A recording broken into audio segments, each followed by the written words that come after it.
Barcelona first phase में बहुत ही आसानी से गेम बिल्ड करी थी क्योंकि गेताफे फर्स्ट फेज में बारसा को हाई प्रेस नहीं करी थी एंड सीट बैक करके डिफेंड करी थी। दोनों टीमों को एक्सजी की बात करें तो बारसा का एक्सजी था 0.20 और गेताफे का एक्सजी था 0.24। मोस्टली बार्सिलोना के पास बॉल पोजीशन थी, सो गेताफे का पासिस पर डिफेंसिव एक्शन 32.89 था। बार्सिलोना ओपन प्ले में ट्रेडिशनली बैक फोर में गेम बिल्ड कर रही थी। गेताफे ओपन प्ले में 5-4-1 फॉर्मेशन में थी। बार्सिलोना यूज़ कर रही थी सिंगल पिवट जो था सर्जियो बुस्केट्स। गेताफे का फ्रंटमैन बारसा के सेंटर बेस को डेडिकेटली प्रेस करना छोड़कर सर्जियो बुस्केट्स को कवर शेडो कर रहा था।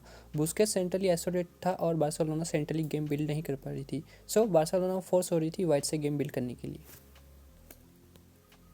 गावी और रिकी पुच बिटवीन द लाइन खेल रहे थे बट वो कवर शेडो हो रहे थे गेताफे के सेंटर मिडफील्डर से। बारसा 4-3-3 फॉर्मेशन में थी। बारसा के मिडफील्ड 3 प्लेयर्स की थी। गेताफे के 5-4-1 फॉर्मेशन में होने से गेताफे बारसा को आउट नंबर कर रही थी मिडफील्ड में। बार्सिलोना मिडफील्ड में 4 वर्सेस 3 डाउन थी। गावी और पुच बिटवीन द लाइन खेल रहे थे बट उनके पासिंग लेन ब्लॉक होने की वजह से वो बॉल रिसीव नहीं कर पा रहे थे between the lines.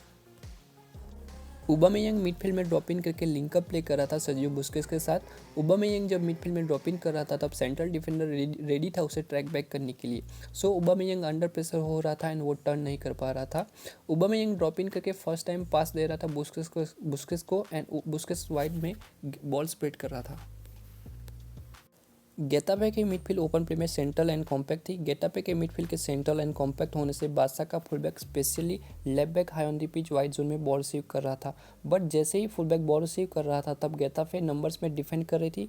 Wing back और वाइड मिडफील्डर रेडी थे वाइड जोन में नंबर्स में डिफेंड करने के लिए। जैसे ही वाइड जोन में बॉल एक्टिव होती थी गेताफे के मिडफील्ड और डिफेंस वाइड ड्रिफ्ट हो रही थी, सो बार्सिलोना फोर्स हो रही थी फ्लैंक से बॉल स्विच करने के लिए। डिफेंस के वाइड ड्रिफ्ट होने से फार साइड पे विंगर रेडी था बॉल रिसीव करने के लिए। फेरन तोरेस 1-on-1 सिचुएशन में कंफर्टेबल लग रहा था एंड वो इजीली विंग बैक को ड्रिबल पास करके क्रॉसेस दे रहा था पेनल्टी बॉक्स में। जब बारसा के विंगर के पास बॉल होती थी फ्लैंक पे तब गेताफे विंग बैक और वाइड मिडफील्डर के साथ प्रेस कर रही थी, सो विंगर 2 वर्सेस 1 डाउन था फ्लैंक पे। जब लेफ्ट चैनल में बॉल होती थी तब मिडफील्ड रनर गावी रेडी था डिफेंस के पीछे इन बिहाइंड जाने के लिए, बट गेताफे के बैक फाइव में होने की वजह से गेताफे एबल थी मिडफील्ड रनर को ट्रैक बैक करने के लिए। गावी के फ्रंट लाइन के ज्वाइन करने के बावजूद भी बार्सिलोना 5 वर्सेस 4 डाउन थी हाई ऑन द पिच।